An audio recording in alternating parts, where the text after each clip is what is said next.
প্রশ্ন করি তোমার, তার জবাব দাও আমার, না যদি দাও জবাব করব ফাইন তোমার।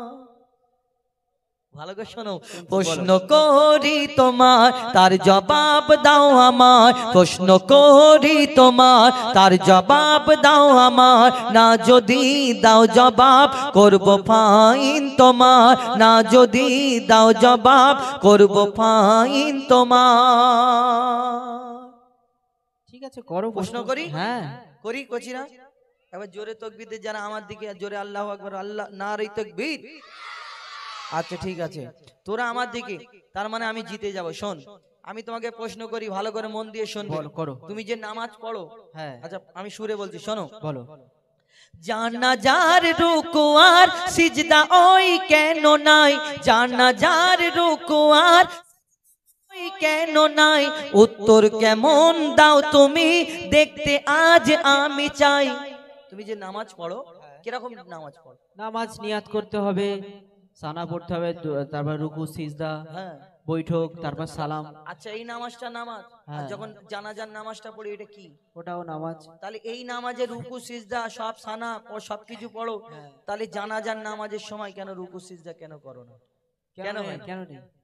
শোনো, জানাজার রুকু আর সিজদা ওই কেন নাই, জানাজার রুকু আর সিজদা ওই কেন নাই, উত্তর কেমন দাও তুমি, দেখতে আজ আমি চাই। উত্তর যদি না পারো বুঝবো তুমি বেকার, উত্তর যদি না পারো বুঝবো তুমি বেকার, না যদি দাও জবাব করব ফাইন তোমার। ওস্তাদ তুমি প্রশ্ন করলে যে জানা যায় রুকু সিজদা নাই কেন, শোনো তোমার সাথে 8 বছর আছি। শোনো আমি একটা কথা বলো, 8 বছর থাকো 9 বছর থাকো, আমি তোমাকে সুরে প্রশ্ন করেছি, হ্যাঁ তুমি আমাকে সুরে উত্তর দাও। ঠিক আছে শোনো, তাহলে সুরেই উত্তর শোনো এবং আপনারাও শুনে নিন। শোনো, মন দিয়ে শোনো। মাইয়া তের সামনে সিজদা যদি করা হয়, ওস্তাদ মন দিয়ে শোনো। মাইয়া তের সামনে সিজদা যদি করা হয়, সেই মাইয়া তের সাথে আল্লাহর শিরক হয়ে যায়। মাইয়া তের সামনে সিজদা যদি করা হয়, সেই মাইয়া তের সাথে খোদার শিরক হয়ে যায়। রুকু ও সিজদার আল্লাহ শুধু হকদার। মন দিয়ে শুনছো তো? রুকু ও সিজদার আল্লাহ শুধু হকদার, দিলাম জবাব তোমার, দাও ফাইন আজ আমার। ফাইন যাচ্ছে মুশকিল, তো জিতে গেছি, ফাইন দেবে না? আমি হেরে গেছি। শোনো এখনো শেষ হয়নি, ঠিক আছে, আর কোনো বাকি আছে। হ্যাঁ একটা উত্তর দিয়ে মনে করলে ফাইন দাও ফাইন দাও, অত সহজ না। হ্যাঁ শোনো, বলো। তুমি যে বললে যে জানা যায় রুকু সিজদা এই কারণে নেই, যদি সামনে মাইয়াতকে সামনে রেখে রুকু সিজদা করা হয় তাহলে তাকে আল্লাহর সাথে শরীক করা, শিরিক হয়ে যাবে। আচ্ছা আর একটা প্রশ্নের উত্তর দাও, তবে দেখবো যে তুমি ঠিক হয়েছো কিনা। ঠিক আছে দাও। দুম্বা ছাগল উট গরু ধর্মে হালাল জানি, ভালো করে শুনবি। দুম্বা ছাগল উট গরু ধর্মে হালাল জানি, শুকর কেন হয় হারাম তার জবাব দাও তুমি। আবার কিছু কিছু মানুষ আছে, বিশেষ করে মহিলারা, এখানে আমার অনেক দূর দূরান্ত সব ছড়িয়ে ছিটিয়ে মহিলারা আছে, কিছু কিছু মহিলারা আছে দেখবেন ওই শুকরের নাম বললে বলে ও বাবা তবা তবা, শুকরের নাম বলিসনি 41 দিন নাপাক হয়ে যাবে।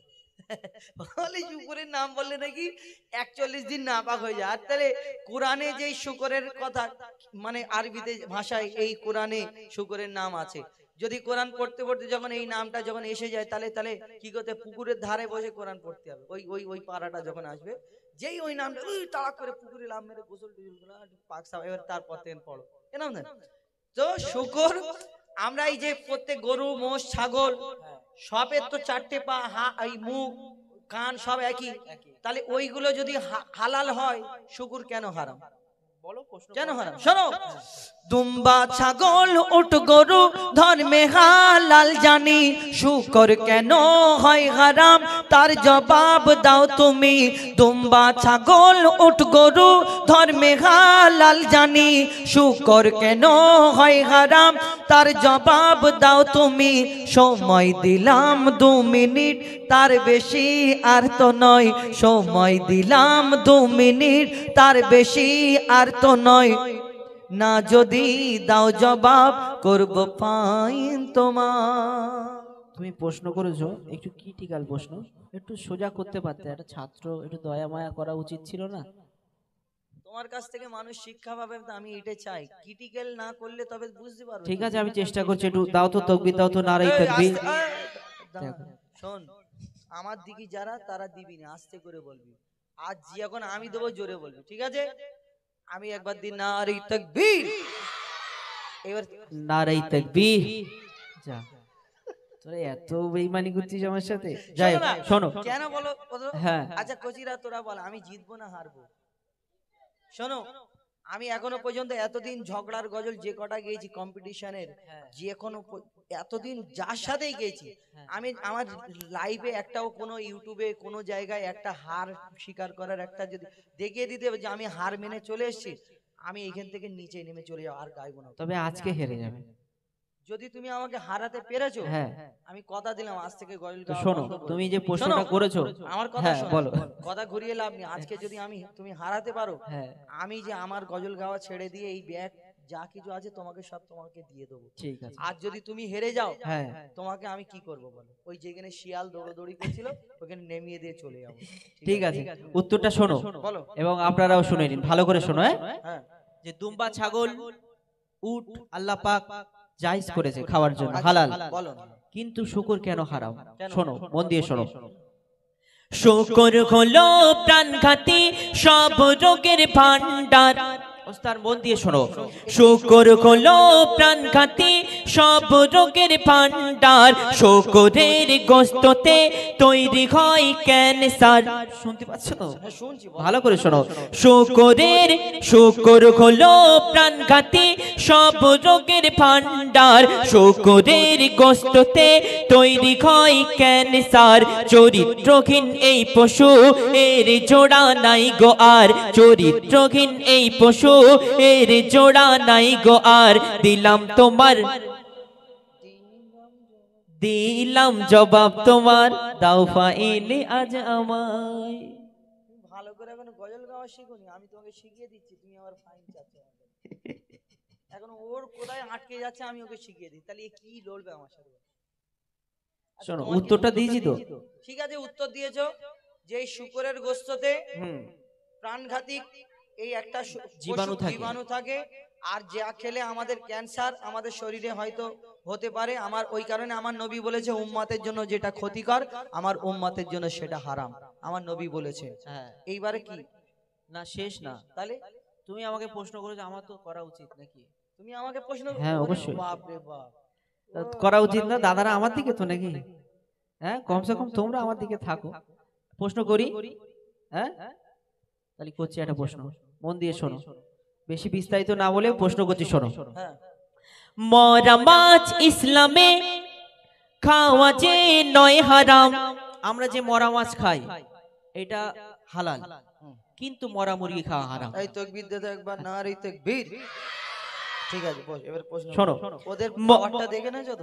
হ্যাঁ দেখে আমি নিয়েছি, জিতবো, কিন্তু ওরা জিতবো জানে। তো আমি। শোনো, মরা মাছ ইসলামে খাওয়া যে নয় হারাম, কিন্তু মরা মুরগি ওই খাওয়া কেন হারাম? মরা মাছ ইসলামে খাওয়া যে নয় হারাম, কিন্তু মরা মুরগি ওই খাওয়া কেন হারাম? আশা রাখি এর জবাব দেবে সঠিক আমার। আশা রাখি এর জবাব দেবে সঠিক আমার। না যদি দাও জবাব করব ফাইন তোমার। ও মানে প্রশ্ন করে ফেরা তুমি ঘুরিয়ে আমাকে ফাইন করো? হ্যাঁ অবশ্যই। আচ্ছা ঠিক আছে, তোমার ওয়াদাটা মনে আছে তো? কি হবে হ্যাঁ, শুনে রাখো। তুমি বললে মরা মাছ যদি হালাল হয় মরা মুরগি কেন হারাম? হ্যাঁ, হ্যাঁ, ভালো প্রশ্ন। শুনে রাখো, তাহলে এই সবাই একটু ফায়দাও হবে। হ্যাঁ। আমরা অনেক জায়গায় দেখবেন টুপি মাথায় দিয়ে কোনো হোটেলে গিয়ে যদি বসি, চিকেন কোনো জিনিস খাওয়ার জন্য চিন্তা ভাবনা করি, ওয়েটার এসেই আমাদের বলে দাদা হালাল করা। কেন এই কথা বলে? জানে এরা জবাই করা ছাড়া খায় না, ওদের গদ্দান মটকানো চলে চলে কেন, এক একটা ধর্মের এক একটা। কিন্তু এই যে গদ্দান মটকালে ওটা মরে যায়, আর জবাই করলে মরে যায়, দুটোর মধ্যে তফাৎ আছে। তাহলে কেন হারাম? শুনে রাখো। শোনো ভাই মুরগি ওই যখনই মারা যায়, শোনো ভাই মুরগি ওই যখনই মারা যায়, ওর যত রক্ত ওই গোস্ত সব শুষে নেয়। শোনো ভাই মুরগি ওই যখনই মারা যায়, ওর যত রক্ত সব, ওর যত রক্ত সব গোস্ত ওই শুষে নেয়। রক্তে থাকে জীবাণু, গোস্ত দূষিত হয়, যদি জবাই করা হয় রক্ত সব বেরিয়ে যায়, রক্ত পান হয় হারাম। খোদার হুকুম, রক্ত খাওয়া যাবে না। শোনো, রক্ত পান হয় হারাম, এই যে হুকুম খোদার, দিলাম জবাব ছোট ভাই, দাও ফাইন এখন আমার। বোঝাতে পারলাম? হ্যাঁ, খুব সুন্দর বুঝিয়েছো। কিরাম দিলাম? একবার জোরে তাকবীর, নারে তাকবীর। হ্যাঁ শোনো, এটা তুমি জিতেছো। আমি বুঝিয়ে দিচ্ছি। তুমি বল। একটা প্রশ্ন করেছো, তুমি আর একটা প্রশ্ন আমাকে করবে, ঠিক আছে? এবার তোমার কি ভাঁড়ে কর্পূর আছে আমি দেখবো। আর একটা কথা বলে দিই, এটা যে বুঝিয়ে বলে দিই, তুমি যে একটা টাফ প্রশ্ন করেছো, অনেকজনা হয়তো বুঝতে পারবে না। এই গদ্দান মটকানো আর জবাইয়ের মধ্যে এটাই তফাৎ। যখন একটা মুরগি মারা যায়, সঙ্গে সঙ্গে তার যে রক্তটা আছে চারিদিকে পুরো গোশটা, ওই রক্তটা যে গোস্ত আছে, মুরগির মাংস আছে, এই মাংসটা পুরো রক্তটাকে শুষে নেয়। তাই আমরা কি করি, এই যে বিসমিল্লাহ আল্লাহু আকবার বলে দোয়া পড়ে যে জবাই করি, এই রক্তটা বেরিয়ে যায়, তখন এই মুরগির গোশেতে রক্তটা টানতে পারে না, আর রক্ত খাওয়া আমাদের জন্য হারাম করেছে আল্লাহ। আর আমরা যদি এই জবাই না করি, এমনি মরা মুরগি খেয়ে নি, সেই গোশেতে রক্তগুলো টেনে নেয়, সেই গোশ সমেত রক্ত সমেত গোশটা আমাদের খেতে হয়। তাই আমাদের জন্য আল্লাহ এই হারাম করেছে মুরগিকে, ওই কারণে আমাদের মরা মুরগি খাওয়া জায়েজ না।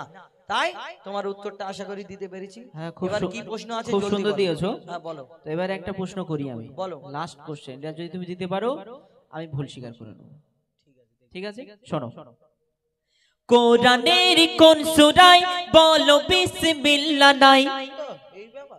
শোনো, কোরআনের কোন সূরায় বলো বিসমিল্লাহ নাই? কেমন তুমি বাহাদুর, তার প্রমাণ দেখতে চাই। আমার নাম বাহাদুর।